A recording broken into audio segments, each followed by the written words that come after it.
Hi everyone. Jordan just can't stop talking. This wisdom comes from Master Ganesh Baba and was published by his student Keith Lowenstein, MD. Having done some quick research on Lowenstein, I get the impression that he's borderline quackwatch material. He's a psychiatrist who advocates for the use of integrative medicine. As usual, if Jordan cites him as an authority, he's a crackpot. And derives down from the same lineage of masters who taught Paramahansa Yogananda. Another crackpot Jordan has mentioned before, who believes in magic. He thinks the senses pick up vibrations in electrons and protons, which are controlled by prana, aka chi, life force, which is made up of particles called lifetrons. I think we're done with him. All the way from Mahavatar Babaji. Now, there's a lot we could say about these guys, but for the moment, all I'll say is that if you go down this rabbit hole, you won't be disappointed. Oh, I'm pretty sure I will be. To get started in understanding the cycle of synthesis, there are two things we must first understand: the essential idea of the word yoga and the meaning of U3. U3, ultimate universal unity, which can also be identified as meaningless word salad, cosmic consciousness, or simply consciousness with a capital C, or spirit with a capital S. Traditionally, this same concept has been known as God. I was almost right. It's completely meaningless word salad. The word yoga means union and refers to the union of the body, mind, and spirit. There are ways to establish this union, and within the domain of yoga, there are a variety of techniques and philosophies to follow based on what suits a person best. Jordan, yoga is a set of stretching, balance, and breathing exercises with a bunch of woo thrown in, while the actual exercises can relieve stress. The woo itself doesn't actually do anything. At best, it can act as a placebo. Kriya has been of a particular interest to me personally because this is the type that was taught by Yogananda and generally is described as a very powerful means of cultivating union with the divine within us. See what I mean? Woo. The cycle of synthesis can be understood as a two-dimensional model upon which we may hang an 8-dimensional lived experience of reality. 8-dimensional. How did you determine that? You don't know what a dimension is. It shows how all things emerge from the ultimate universal unity and descends through various stages of quantum energetic information to manifest the multiplicity of creation, which then intelligently begins to return back to the place of origin. Everybody got that? From a scientific perspective, the moment of creation here at the top would be the beginning. Jordan, there's nothing scientific about any of this. According to this diagram, the first thing created was consciousness. You're suggesting that consciousness preceded life. And even time. I have no idea how anything could precede time. But life also supposedly preceded the matter it's made of. And would also coincide with the opening lines of Genesis. In the beginning, God created. Well, you know the story. Yes, but I'm pretty sure you don't, because not even in the Bible does life precede matter. Congratulations, Jordan. You managed to out-stupid the Bible. Come on, let's give this idiot a round of applause. That's impressive. The four fields described here are named the inertio-gravitational field, the electromagnetic field, the biopsychic field, and the intello-conscious field. As expected, there's a lot wrong here. There is no inertio-gravitational field. The gravitational field is actually space-time itself. Gravity is the curvature of spacetime, and inertia is a result of the Higgs field. While these both relate to mass, they are separate fields. We sometimes talk about heavy mass and slow mass. These have the same dimension and have the same value for any given physical system, but they are separate effects of the property of mass. The electromagnetic field is not a biological thing. It's fundamental physics, almost as fundamental as gravity. There's no such thing as a biopsychic or intello-conscious field. Your use of the word field in this context simply doesn't make sense. A field is a mathematical function of location, so I believe you're using the word incorrectly just to sound science-y. Intelligence and consciousness are not spiritual things, but functions of a sufficiently advanced information processing system, such as a brain. There's no such thing as anything psychic. Psychic is just another word for magic. It's made up. As is always the case with you, Jordan, the stupid just keeps piling up. In order to make sense of these fields a bit more, let's have a closer look at electromagnetism. The way it works is that the flow of the electron is the current, the electricity, that manifests the magnetic field around it. Close enough. On the other hand, the movement of a magnet or a magnetic field can also cause an electrical current to manifest. So electricity and magnetism go hand in hand. One produces the other, so to speak. Again, I'll give that a pass. And now you've gotten two things pretty much right, so we all know what's about to happen. And together they depict a relationship between opposites that parallels the same dynamic that we find between the hemispheres of the brain and the quantum wave-particle duality. I don't see what this has to do with the hemispheres of the brain. They are not two expressions of the same thing, and one cannot in any sense give rise to the other, so that analogy fails. I can see how you might think of waves and particles as opposites that are really two different expressions of the same thing, but electricity and magnetism are not opposites in that sense. One is a result of static charge, and the other is the result of moving charge. So, yeah, much to no one's surprise, once you get something right, you say something so stupid it more than cancels it out. As always. So for instance, the life force current would produce the field of the mind. No, there's no such thing as life force, much less life force current. And the mind is produced by the electrical and chemical activity in the brain. This whole life force thing, call it prana, call it chi, call it ki, call it the force. It simply doesn't exist. You want empirical evidence to back that up? Here you go. This so-called Ki master uses his life force magic to throw his students around without touching them. Only problem is, it's fake. They believe his bullshit, so when he performs his magical gestures, known as the spell's somatic components in D&D, they are convinced that they need to play along. And the so-called master actually believes that their cooperation means that he really does have magic powers. In fact, he's so convinced that he claims he can take on any MMA fighter under MMA rules. Now let's see what happens when this challenge is accepted.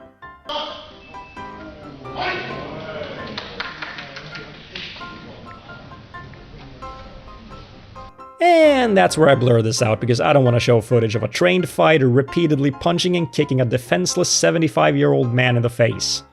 Or however old he is. I don't know how old it was, we got it at whoop. And keep in mind that this is just one example. Whenever this whole life force thing, whatever you call it, whether used to harm, heal, fly, teleport, gain information, whatever, is tested under controlled conditions, it fails. Every single time, because it's not real. Now, the left side of the cycle depicts creation, cosmic consciousness coming into matter, while the right side represents the evolution of matter returning to cosmic consciousness by way of developing through life. This is, as expected, an incorrect description of evolution. It depicts humans as being higher than other primates, primates as being higher than other mammals, fish as being higher than amoebas. That's not how evolution works. Fish is not, scientifically speaking, a taxonomic category, but a colloquial term referring to non-tetrapodal aquatic vertebrates. While it's true that mammals have fish ancestors, all vertebrates do, since the first vertebrates were fish, we did not evolve from modern fish, consisting of the taxonomic categories of jawless, cartilaginous, and bony fish. Modern fish are just as highly evolved as humans. They are products of as long a period of continuous evolution as we are. Evolution is best described as a tree, not a ladder. Humans are on one leaf, salmon are on another, on a separate branch. Any organism alive today is a leaf. All are equally evolved. Yes, even ones that haven't changed in many millions of years. They remain unchanged because they're already so well suited to their environment that there's no selection pressure that would make them change. We should also point out that vertebrates like fish and mammals did not evolve from amoebas. while amoebas, as in the phylum Amoebozoa, is found within Eukaryota along with animals, Amoebozoa is not found within the subset of Eukaryota called Opisthocanta, which is where we find animals. So no, fish and mammals did not evolve from amoebas. We share a common ancestor with them, a far more simplistic single-celled eukaryote. As far as single-celled organisms go, amoebas are actually quite advanced. And yogi are definitely no more evolved than other humans. They are perfectly ordinary humans who engage in a particular activity, yoga. If yogi are more evolved than bog-standard humans, then so are football players, gamers, book readers, Star Trek cosplayers, or any other group defined by their participation in a particular activity. The creation side of the cycle has 8 categories that attempts to describe and categorize the human experience. This represents the domains of human existence that do not require our awareness of them in order to exist. At the same time, does anything exist without awareness? Yes. This is demonstrated by the existence of effects with unknown causes. No one's aware of the cause, yet it has an effect. It can causally influence something without anyone knowing about it. So yes, it obviously exists, because if it didn't exist, it wouldn't be able to causally influence anything. The basic idea then is that without awareness, these are simply the potential categories of human experience, and with awareness they manifest in consciousness as our actual human experience. It sounds like you're conflating the experience of a thing with the thing itself. And so, this is the act of creation, bringing the material reality and every dimension into existence. Except our experience of matter is not what brings matter into existence. Again, you're conflating the experience of a thing with the thing itself. As we move up the cycle, we come to the 4 upper categories: life, mind, intelligence, and consciousness, which make up the biopsychic field and intello-conscious field, and are the energies that we do not currently have the technology to yet measure. Actually, we can. Life can be measured. Living organisms grow and reproduce, at least at the cellular level, and they maintain homeostasis, a stable internal environment. There are, as such, objective ways to determine if a piece of matter is alive or dead. Mind and consciousness are tricky to define, but the neural activity associated with conscious experience can be measured directly and objectively using existing technology. If you mean the experience of being conscious, it's not because of technological limitations that it can't be measured, but because it's a subjective experience. There's nothing there to measure objectively. You say we can't measure the energy associated with it, but that's what we can measure. Jordan, energy isn't something mystical or spiritual. It's not the weave from D&D or the force from Star Wars. It's a measure of the ability of a physical system to perform physical work. It's a mathematically well-defined, objectively measurable physical quantity. As usual, you have no idea what you're talking about. Intelligence can also be measured, for example by subjecting a subject to problem-solving exercises. However, it should be noted that problem-solving is only one type of intelligence. Other types can be measured in other ways. But yes, we do have the means to measure intelligence. And as for the problem-solving kind of intelligence, if you want to improve yours, I recommend the sponsor of this video, Brilliant.org. At Brilliant, you learn by doing, with thousands of lessons in math, data analysis, programming, and AI.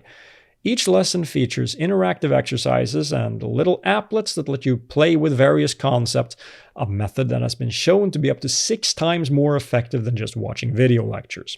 Because of the exercises, you learn by applying skills, not by memorizing. And the content is made by teachers, researchers, and professionals from institutions like MIT and Caltech, or tech companies like Microsoft and Google. As you do exercises, you earn XP. Get enough XP in a week and you advance to a higher league. This, along with daily streak stats, encourages you to come back for more, helping you develop a daily learning habit. New content is added all the time. Right now, featured content includes courses in data analysis, where you'll get to work with real data sets from Twitter and Spotify, programming, where you'll get to learn the basics of Python using a simple drag-and-drop editor, and How LLMs Work, where you'll get hands-on experience with how LLMs build vocabulary and choose their next word. Of course, if you think all of that sounds intimidating, there are also beginner-level math courses and courses in basic scientific thinking. To try everything Brilliant has to offer for free for 30 days, click the link below, brilliant.org/Martymer81. If you sign up for a year, you'll also get a 20% discount. These upper two energetic fields are beyond what is considered part of the four-dimensional space-time continuum. These what? Jordan, if you're gonna make up words, you have to define them. Which is why the cycle is separated here in the middle with the dotted line, representing the linear interface of time. Consciousness, intelligence, mind, and life are all dependent on time and exist within four-dimensional spacetime. The idea then is that when mere humans rise above their mortal nature to seek union with the divine, they reach a point of transcendence which brings them into a state of ascended mastery. This is also what has been said to have happened to Thoth and the Nicalls of Atlantis. Ah yes, as explained in that delightful video that introduced us all to space Jews. One thing I love about the cycle of synthesis is that it completely demonstrates how creation and evolution are two sides of the same coin, and really just perfectly fits together. So if anyone ever tries to argue that it's either one or the other, just show them this video. Evolution is an objectively verifiable fact. Life changes over time. It's also the name of a scientific theory which describes the mechanism by which that change occurs. This theory is the unifying theory of all biology. Simply put, individuals reproduce with variation. Offspring are not identical copies of their parents. This means that some individuals will be better able to compete for food and sexual partners and thus more likely to survive, reproduce, and pass on the genes that made them successful. As such, allele frequencies, the frequencies with which genetic traits occur within a population, meaning how common they are. See, unlike you, I know what the word frequency means. Will change over time. This is the definition of biological evolution. The theory of evolution is supported not only by the observable fact of evolution, but also by evidence found in the fossil record, which shows how life has changed over time. As Richard Dawkins put it, there are no rabbit fossils in Precambrian strata, which there would be if life had always looked like it does today. It's also supported by genetics, which clearly shows how different organisms are related and fits perfectly with what we observe in the fossil record. Creationism, on the other hand, is a fairy tale made up by ignorant Bronze Age savages who thought that anything not immediately obvious to them was the result of magic. They made up this thing called God, an invisible wizard responsible for everything they didn't understand, and a story about how he magically created the universe and everything in it in a 6-day period around the year we now refer to as 4000 BCE.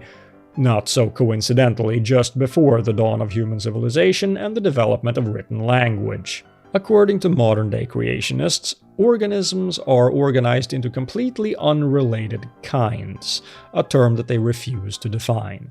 Nothing changes over time except within very specific limits that, for some reason, they also won't define.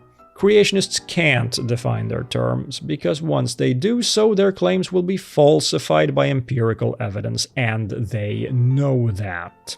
The only way evolution and creationism could be considered two sides of the same coin is if one side had empirically verifiable fact on one side and absolute bullshit on the other. And what's funny is even creationists would agree with that, so... Yeah, I'm reminded of a video TMM posted about you long ago. It was called Dumber Than Creationists. And you just confirmed it. Let's give him another round of applause, people.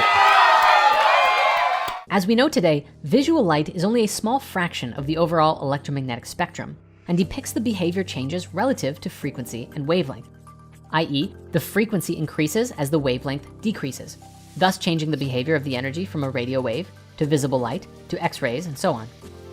Yes? This pattern theoretically continues with the shift in energy and velocity from one field to the next. What? The two lowest fields, the inertial-gravitational and electromagnetic, are the most matter-infused, while the higher biopsychic and intello-conscious fields are energetic without physical properties. how can something be energetic and not have physical properties? Energy, again Jordan, is physical. It's well understood today that the photon, a quanta of energy in the electromagnetic field, moves at the speed of light and propagates its energy with the properties of both a particle and wave. The theory proposed by the cycle of synthesis is that each field here also has its own unique corresponding quanta, or packet of energy. Oh, this should be fun. And by the way, Jordan, quanta is plural. The singular is quantum. Which, no, does not mean magic. It means indivisible unit. The inertial-gravitational field, theoretical quanta, is referred to as a graviton. No, the hypothetical graviton is associated with gravity, not inertia. That would be the particle associated with the Higgs mechanism, the Higgs boson. The biopsychic field has the bion, which would be, what, an indivisible unit of old guy getting his ass kicked? and the intello-conscious field has the conchion. Well, of course. We could also include here the presence potentially of lifetrons, which are the particles associated with life force energy, as described by Master Sri Yukteswar. Oh, so that would be the quantum of old guy getting his ass kicked. Okay, I'm with you. But either way, as we observe these higher planes in the cycle of synthesis, the biopsychic and intello-conscious fields, we see an increase in the frequency, the energy of the specific quanta, and the speed of motion in each successive energy field. Photons and gravitons are the particle equivalents of electromagnetic and gravitational waves. Waves have wavelengths and frequencies associated with them. Intelligence and consciousness are not waves. Talking about the frequency of a proposed quantum of intelligence makes even less sense than talking about a quantum of intelligence to begin with. In this model, this culminates, or actually originates, in the intello-conscious field with the conchion, which is described as having infinite velocity, meaning that it is present at every point in space at every moment, therefore transcending both time and space. Perhaps a fair attempt at a definition of God from the standpoint of modern physics. Jordan, this isn't physics. It's about as far from physics as it gets. You're getting your ideas from scam artists who are trying to make their ideas sound like physics to people who know nothing about physics. In the terms of modern physics, these higher field energies are ethereal. Yeah, no, that's not a term we use in physics. Not even within the context of the discredited ether hypothesis. Because this has nothing to do with the ether. The ether was the proposed medium that carried light. And with that, now you understand the cycle of synthesis. No, and clearly neither do you.